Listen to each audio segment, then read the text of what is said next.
আমি গুটি গুটি পায়ে হাঁটছিলাম আর ভাবছিলাম আমি কতক্ষণে রাস্তাটা শেষ করতে পারবো।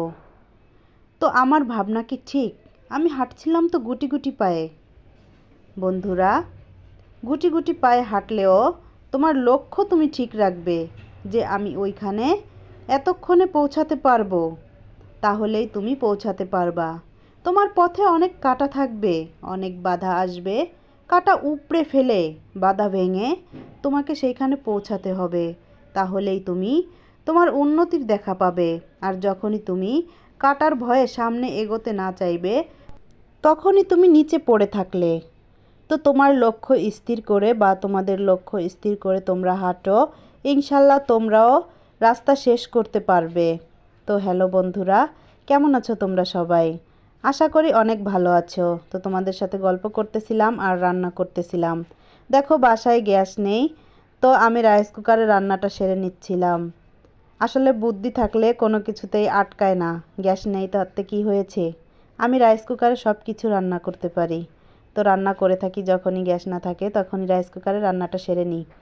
তো দেখো আমি বাইরে গিয়ে একটা বাদাম এনেছিলাম, তো এটা কি বাদাম বলে আমি জানি না, প্রচুর শক্ত, আমি ভাঙতেই পারতেছিলাম না। অনেক চেষ্টা করার পরে অবশেষে আমি ভাঙতে সফল হই, কিন্তু আমার প্রচুর পরিমাণে কষ্ট হয়ে গিয়েছিল বাদামটা ভেঙে খাইতে।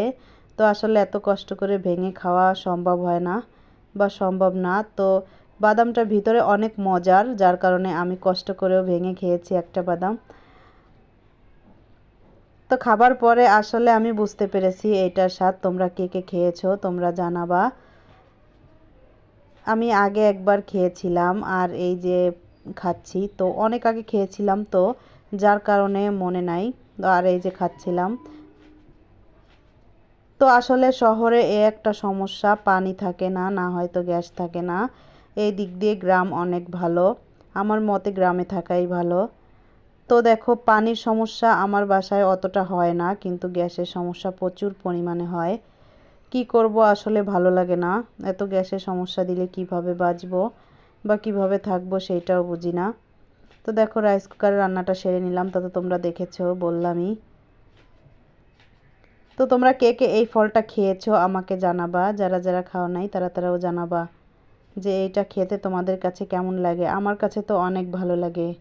আর তোমরা ধৈর্য ধরে সব কাজ করতে থাকো, ইনশাল্লাহ একদিন তোমরাও সফলতার দেখা পাবে। ধৈর্য হচ্ছে মানুষের আসল গুণ। ধৈর্য ধরা অনেক ভালো। ধৈর্যকারীকে আল্লাহ তাআলাও পছন্দ করে থাকেন। তো দেখো আমিও ধৈর্য ধরে কাজ চালিয়ে যাচ্ছি। কখনো অতিষ্ঠ হওয়া যাবে না। সবাই ভালো থাকবা।